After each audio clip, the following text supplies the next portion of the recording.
সমাজ সংস্কার আন্দোলনে ব্রাহ্ম সমাজের ভূমিকা। দশম শ্রেণী, দ্বিতীয় অধ্যায়, পূর্ণমান 4। ভূমিকা।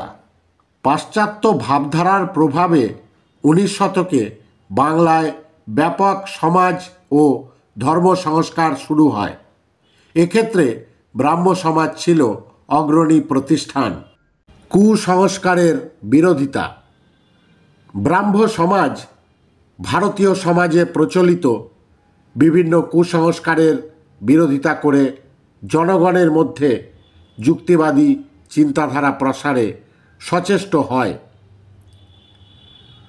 সতীদাহ প্রথা রদ।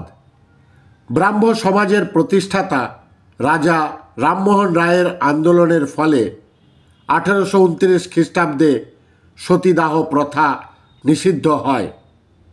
লর্ড উইলিয়াম বেন্টিং 17 নম্বর রেগুলেশন দ্বারা এই কুপ্রথা নিষিদ্ধ করেন। ধর্মীয় গোঁড়ামির বিরোধিতা। ব্রাহ্ম সমাজ হিন্দুদের জাতিভেদ, কৌলীন্য প্রথা ও ধর্মীয় গোঁড়ামির বিরোধিতা করে। হিন্দু ধর্মের নামে প্রচলিত নানা কুপ্রথা প্রতিরোধে ব্রাহ্ম সমাজের গুরুত্বপূর্ণ ভূমিকা ছিল।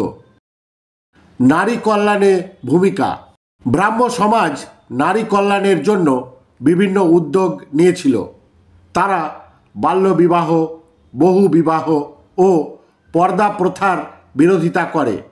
এর পাশাপাশি বিধবা বিবাহ, অসবর্ণ বিবাহ, স্বামীর সম্পত্তিতে স্ত্রীর অধিকার এবং শিক্ষা প্রসারের পক্ষে আন্দোলন করেন।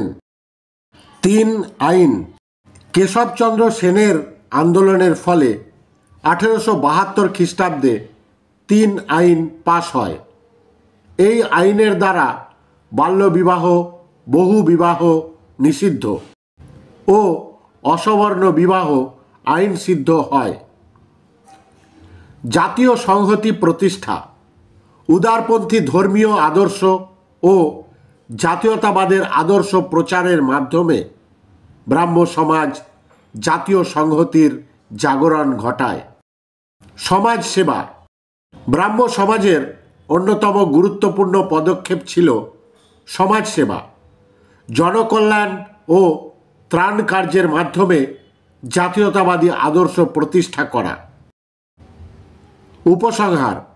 দুর্ভিক্ষের সময় কেশবচন্দ্র সেনের নেতৃত্বে ব্রাহ্ম সমাজে ছেলেরা ত্রাণ কার্য বা সেবার এক অনুকরণীয় দৃষ্টান্ত স্থাপন করে, যা পরবর্তীকালে রামকৃষ্ণ মিশন ও ভারত সেবাশ্রম সংঘের প্রধান আদর্শ হয়ে ওঠে। ধন্যবাদ।